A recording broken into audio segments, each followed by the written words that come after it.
मंडळाचा कारभार जर तुम्ही पाहिला असेल तर माननीय उद्धव बाळासाहेब ठाकरे यांनी पहिली मीटिंग घेतली ती शेतकऱ्यांसाठी घेतली। शेतकऱ्यांना 2 लाखापर्यंत जे कर्ज होतं ते माफ केलं आणि नुसतं कर्ज माफ नाही केलं तर ते प्रत्यक्ष शेतकऱ्यांचे उतारे 2 लाखाच्या आतले कोरे झाले। कुठल्याही शेतकऱ्याला कुठल्याही केंद्रावर त्याला सवता किंवा त्याच्या बायकोला किंवा त्याच्या पोराला कधी जायचं काम पडलेलं नाही आहे। पण त्याच्या 2.5 वर्षानंतर त्या कोरोना पिरियडमध्ये आज जे हे मेंढे सरकार जे हे म्हणते की यांनी 2.5 वर्ष काय केलं। मित्रहो, या 2.5 वर्षामध्ये जो कोरोनाचा पिरियड होता त्या कोरोनामध्ये आपल्या राज्याचे मुख्यमंत्री माननीय उद्धव बाळासाहेब ठाकरे हे कुटुंब प्रमुख म्हणून त्यांनी त्यांची जबाबदारी पार पाडली। पूर्ण जग हे सुनसान होतं, शांत होतं, गाडी वाहनं टपऱ्या दुकानं सगळे बंद होते आणि त्या टायमाला एकच आवाज येत होता, तो आपला कुटुंब प्रमुख उद्धव बाळासाहेब ठाकरे। आणि त्या टायमाला आपण शांततेने त्यांचं बोलणं ऐकायचो, त्यांचे शब्द आपल्या कानावर यायचे की मी तुमच्याशी उद्धव बाळासाहेब ठाकरे बोलतोय। हे उद्धव बाळासाहेब ठाकरे मान्य हिंदू हृदय सम्राट बाळासाहेब ठाकरे यांचे चिरंजीव, ज्यांनी टपरीवरच्या माणसाला मोठं केलं, ज्यांनी रस्त्यावरच्या माणसाला मोठं केलं, सर्वसामान्य कुटुंबातल्या लोकांना केलं, तो सुतार असेल लोहार असेल अशा लोकांना आमदार खासदार केलं। पण हे लोक ज्यांच्या वेळ आली, त्यांच्या मुलाची वेळ आली त्यावेळेस ते पळून गेले। आज सर्व महाराष्ट्र जाणतोय की खरा अन्याय कोणावर झालेला आहे। पण त्या लोकांना ज्या ज्या वेळेस पक्ष सोडायची वेळ आली तर त्यांनी BJPच्या वरिष्ठ नेत्यांनी ईडीचा धाक दाखवला म्हणून हे सर्व गेले आणि नाव करता विकासाचं। माननीय शरदचंद्रजी पवार साहेबांनी राष्ट्रवादी काँग्रेस पार्टी उभी केली आणि त्यांच्यामध्ये 70,000 करोड रुपयाचा भ्रष्टाचार करणारे दादांना सुद्धा ईडीचा धाक दाखवला आणि त्यांच्याबरोबर हसन मुश्रफ असतील, धनंजय मुंडे असतील, असे अनेक लोक म्हणजे 41 आमदार निघून गेले। ह्या भाजपमध्ये जे जे लोक गेले हे भ्रष्टाचाराचे, त्यांच्यावर काळा डाग लागलेला आहे आणि अशा डागामध्ये आपल्याला हे मतदान बजवायचं आहे। भाजपमध्ये जेवढेही लोक गेलेले हे भ्रष्टाचाराचे, त्यांनी आमदार होण्याच्या अगोदरचं त्यांचं खातं बघा, स्टेटमेंट बघा, त्यांचा उत्पन्नाचा सोर्स बघा आणि आजचं बघा की आज ही परिस्थिती काय झालेली आहे। आजूबाजूचे जेवढे मंत्री आमदार असतील, ते किशोर पाटील असतील, गुलाबराव पाटील असतील, इकडे चंद्रकांत पाटील असतील, असे अनेक लोकांचे बघा तुम्ही की अगोदर काय होते ना आता काय।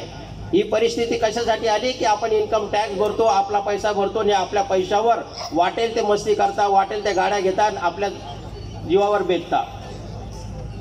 आज ही वेळ का आली तर आज ही वेळ याच्यासाठी आली की या माणसाला आम्ही उमेदवारी द्यायचं कारण काय। काँग्रेस राष्ट्रवादी शिवसेनेमध्ये अनेक उमेदवार होते, लायकीचे होते, पण भाजपमध्ये पंचायत समिती, जिल्हा परिषदचा अध्यक्ष, मार्केट कमिटीचे चेअरमन असे पद भोगलेले असताना सुद्धा या माणसावर एकही रुपयाचा भ्रष्टाचाराचा आरोप नाही।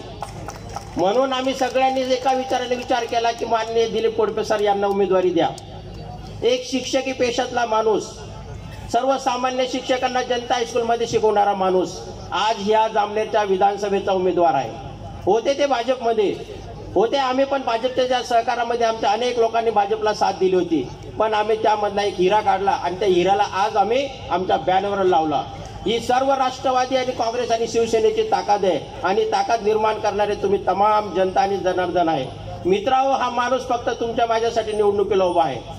भ्रष्टाचाराचे आरोप करण्यात आता काही मजा राहिलेली नाही। भ्रष्टाचार कोण केला, काय काम आणले हे सगळ्यांना माहिती आहे। 5 वर्षाच्या पंचायत नगरपालिकेच्या निवडणुकीमध्ये तुम्ही पाहिलं असेल, अनेक चिखल होता, अनेक पाऊस होता, अनेक हे होता आणि त्यावेळेस मध्ये इथं गुजरातचे कर्मचारी होते। ज्या दिवशी मतदानाला 8वा मतदानाचा दिवस 0-25-0 म्हणून एक घोषणावाक्य होतं, 25-0। या 25-0च्या याच्यामध्ये अनेक पाऊस पडला आणि त्या पावसामध्ये अनेक लोक पडले, घसरले, पाय फ्रॅक्चर झाला। पण आज ते इलेक्शन झालं, मतदान झालं, त्यांच्या म्हणण्याप्रमाणे 25-0 झालं आणि 25-0 झाल्यानंतर 300 करोड रुपयाचं जे कामाची पद्धत होती, गुजरातचे कर्मचारी होते, इलेक्शन झाले, निकाल लागला, गुलाल अंगावर पडला आणि ते निघून गेले आणि तो विकास आज 5 वर्ष झाले जसंचा तसा आहे। आज ह्या सरकारमध्ये शिवसेनेचे आणि राष्ट्रवादीचे लोक आले ते भ्रष्टाचार गेले. तसंच या जामनेर मधला पण लोकांचं पाहिलं तुम्ही. या जामनेर तालुक्यामध्ये काँग्रेस आणि राष्ट्रवादीचे काही लोक भाजपमध्ये गेले. का गेले? त्यांना स्वतःचा विकास करायचा होता. ह्या लोकांनी त्यांना उभं केलं. वाटेल त्या पद्धतीने त्यांना मदत केली आणि ते कुठे गेले? तर भाजपमध्ये गेले. हे शरण गेलेले लोक तुमचा आपला विकास नाही करू शकत. विकास करण्यासाठी दानत लागते, आत्मविश्वास पाहिजे. पण हे लोक जे गेलेले हे भाऊ तुम्हाला पण होणार नाही. अरे जे स्वतःला झाले नाही, स्वतःच्या सर्व नागरिकांना झाले नाही, ते तुम्हाला काय होतील? यांनी स्वतःचा विकास कधीच केलेला नाहीये असं ते म्हणताय. अरे पण ते स्वतःच्या विकासाशी कुठंच गेलेले नाहीये. आणि जे त्यांची नियत पहा कशी आहे, ते ज्या ज्या पक्षात राहिले त्या त्या पक्षात त्यांनी काम केलेलं नाहीये. उद्या तुमच्याही निवडणुकीमध्ये पाहा, ते तुमचं कधीच काम करणार नाही. आणि ज्या वेळेस लोक तुमच्याकडे गेले तर तुमचे सर्वसामान्य लोक 1995चा इतिहास पहा. 95च्या इतिहासामध्ये तुमचे जे सर्वसामान्य खेड्यावरचे ग्रामीण भागातले जे लोक काम करत होते तुमच्यासाठी, आज 30 वर्षानंतर 15 वर्षानंतर जर पाहिले ते तिथले तिथे. पण आमचे काँग्रेस आणि राष्ट्रवादीमधले जे नेते गेलेले ते लोक आज तुमच्यामधून फक्त तुमचा खजाना लुटण्यास आले आहे. अरे जे बाबूजीला झाले नाही, बाबूजींची परिस्थिती त्यांनी हालाकीची केली. आज तुमच्याकडे ते माल आहे आणि त्या मालासाठी तुमच्याकडे आलाय. म्हणून भाऊ तुम्ही चाणक्य म्हणून घेता, तुम्ही संकट मोचन म्हणून घेता. पण आज तुमच्यावर या लोकांमुळे संकट आलेलं आहे. या संकटाची जाण ओळखा आणि त्यांना वेळेस त्यांची जागा दाखवा. नाही तर येणारा काळ हा तुमच्यासाठी नाही आहे. मी आता सांगतो, हा काळ तुमच्यासाठी नाही आहे. हा काळ सर्वसामान्यांसाठी आहे. आणि सर्वसामान्य म्हटलं तर हा दिलीप बळीराम खोडपे आहे. म्हणून जय रामकृष्ण हरी, वाजवा तुतारी, जय हिंद, जय महाराष्ट्र.